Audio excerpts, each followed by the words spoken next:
Almost can't even see it. For this week's Day in the Life, we were at Lightning Rounds in Lapeer to learn how they smoke hundreds of pounds of meat a day. I'll be working alongside their pitmaster, Micah Davis. He starts his day off bright and early, getting in before 7, where he pulls off the brisket and ribs that were smoking overnight. But to get to that end product, he's got plenty of work to do, like heating up the smoker. For the chicken, you only need to go to 165 degrees, but with pork and brisket, you're looking for around 185.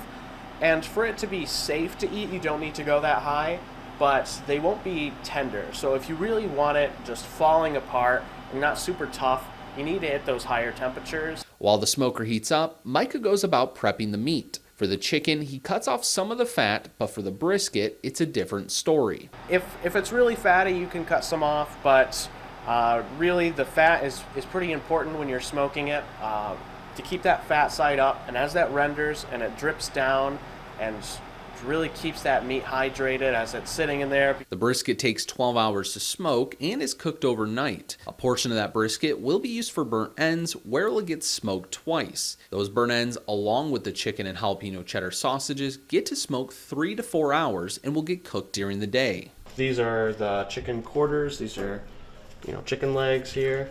While the meat is cooking, Micah is also tasked with making many of the sides the restaurant has to offer. In the morning, we're prepping not just the protein, like you said. There's tons of different items that we'll prepare. Cornbread, we've got pit beans, all of our barbecue sauces. With sides ready to roll and the meat cooked to perfection, the team at Lightning Round sends half of their meat to their sister restaurant, Wood Chips Barbecue, which is also in Lapeer. It's a unique experience for each one. They have different menu items, so that way there's a genuine reason to go and try out both locations. Before the day is even over, Micah is already thinking about tomorrow by throwing on the brisket and ribs that he'll take off in the morning. Davis says if there's one big tip you'd give to people is to expand your palate. Before I really started, working here, I always just said I wasn't a barbecue sauce person, but really that was because I was having store-bought barbecue. And there's such a major difference between store-bought and homemade.